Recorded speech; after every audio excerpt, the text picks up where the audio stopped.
Retired Major General Mugisha Muntu akwatira ekibiina ky'entibe ndiro okusagula akalulu mutize bunyangabo akutandikidde mu Town Council y'Ekakinga ngenda abatuuze bamulajanidde ku malwaliro omutali ddagala.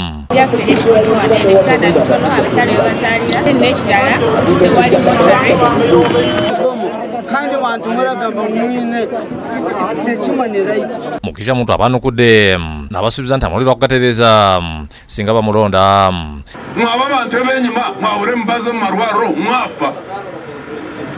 Mwaba abantu b'enyuma mwabana banyu bagura emirimo. Bwavudde Kakinga yayongedde mu Town Council y'Ekibitungi ne bayo bamulajanidde ku nguudo emisaala gy'abasomesa ng'abagumiza nti singa bamulonda ajja kubissa mu nkola. Abantu bakurwara ruhanga yakugira embabazi ashaka atarwara munonga yarwara munonga akaza mu hospital cyo kubanza ya government armebazi za government hospital yaza mu private notakora no shawara. Muntu agenze mu Town Council y'Ekyamukubingira abebeka okudeba n'abafuzi abamala mu essuubi ne batakola ku nsonga zaabwe. Beto hata ba leaders abayizire abanyakuroho abesimbire nibolekandi politics and business. Muntu asuubiza bebunyanga okukwasimiza amasanyalaze mu byalo n'okubazimbira enguudo okulaba nti abakola bizinesi banguyirwa okuzitambuza. Enguudo oteekwa kuzitaho, amashanyarazi ngateekwa kubaho, amaizi noteekwa kugatamu bwengi ahawokwa ogw'omuntu orikuza kukurakuranisa kwako ariyo muhingi ninga omuburiisa nayenda enguudo. Abasuubiza nti bamulonda wakomyawo ekomo ku bisanja. Amazima twagarukaho bahindura constitution ekisanja bakihamu.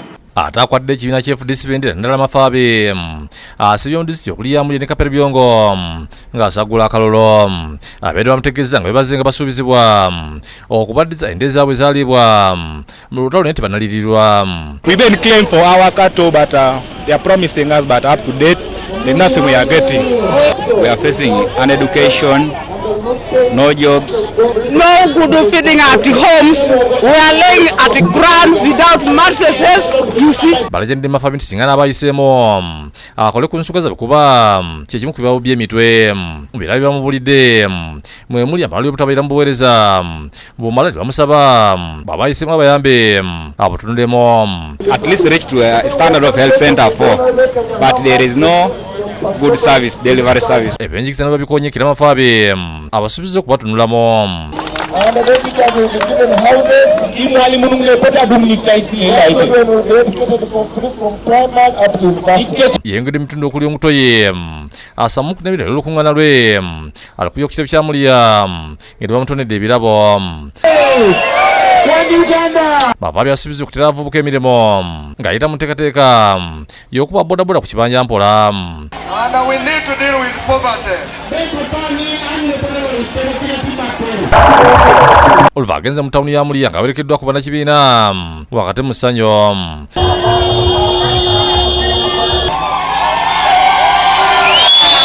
Eno gy'asize n'asamba gye bimwogerwako nti akolera Pulezidenti Museveni.